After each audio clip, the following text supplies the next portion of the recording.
Okay, ready? All silent. Camera record. 5, 4, 3, 2, 1, go.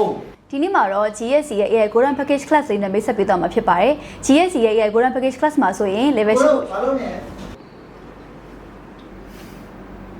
ဟျောင်းရိုက်ကိုလုံတာမင်းမသိဘူးလား ဟာကိုမသိတော့နော်ကို sorry နော်ကို ကဲရိုက်ကိုပြန်စားမယ်တန်ခတ်မထွက်နဲ့နော် Okay စားမယ် ready 5 4 3 2 1 go ဒီနေ့မှာတော့ GSC ရဲ့ AI Golden Package Class လေးနဲ့မိတ်ဆက်ပေးသွားမှာဖြစ်ပါတယ် GSC ရဲ့ AI Golden Package Class မှာဆိုရင်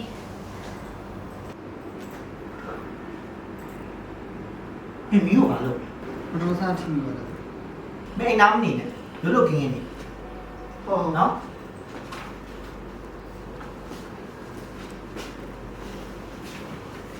Okay ကြည့်မယ် ready 5 4 3 2 1 go ဒီနေ့မှာတော့ GSC ရဲ့ AI Golden Package Class လေးနဲ့မိတ်ဆက်ပေးသွားမှာဖြစ်ပါတယ် GSC ရဲ့ AI Golden Package Class မှာဆိုရင် level 10ခုရှိမှာဖြစ်ပြီးတော့ level တစ်ခုစီတိုင်းကိုခင်မီ AI နည်းပညာနဲ့သင်ကြားခွင့်ရမှာဖြစ်ပါတယ် ဘယ်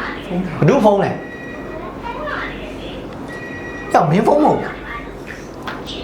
ဟုတ်တာလေ sorry မင်းအော် အာကိုဘလို့မလဲကိုအာလုံးမယ်နော်ကိုလုံးမယ်အော်နော်တော့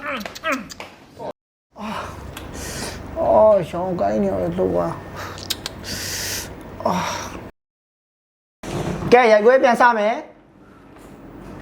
5 4 3 2 1 go ဒီနေ့မှာတော့ GSC ရဲ့ AI Golden Package Class လေးနဲ့မိတ်ဆက်ပေးသွားမှာဖြစ်ပါတယ် GSC ရဲ့ AI Golden Package Class မှာဆိုရင် level 10ခုရှိမှာဖြစ်ပြီးတော့ level တစ်ခုချင်းစီတိုင်းကိုခင်မီ AI နည်းပညာနဲ့သင်ကြားပေးသွားမှာဖြစ်ပါတယ်တရုတ်စာရဲ့ 4 scale လုံးကို GSC ရဲ့ Core AI app ထဲမှာအချိန်မရွေးလေ့ကျင့်နိုင်မှာဖြစ်ပါတယ် AI app ထဲမှာဆိုရင် AI ချင်းပေါကသင်ကိုစောင့်နေမှာဖြစ်ပြီးကိုလေ့ကျင့်နေတဲ့စာရဲ့အကိုလုံးကိုအချိန်မရွေးနေရာမျိုးလေ့ကျင့်နိုင်မှာဖြစ်ပါတယ်level 10ခုလုံးပြီးသွားပြီဆိုလို့ရှိရင်လည်းသင်တန်းဆင်းလက်မှတ်ပေးရပွဲအခမ်းအနားကိုခန်းနာနာကျင်းပပေးသွားမှာမို့အခုပဲ GSC ရဲ့ AI Golden Package Class လေးကို try လိုက်တော့နော်ကဲကောင်းတယ်ဟဲ့ စင်ပြေလားမသိဘူး ပြေးတယ်ကိုပြန်ယူရတယ် ဘာဖြစ်လို့လဲခုနရိုက်ထားကောင်းတယ် ကျွန်တော်ကောင်းနေပြီတာ ဟာလောကောင်းမနေဘူး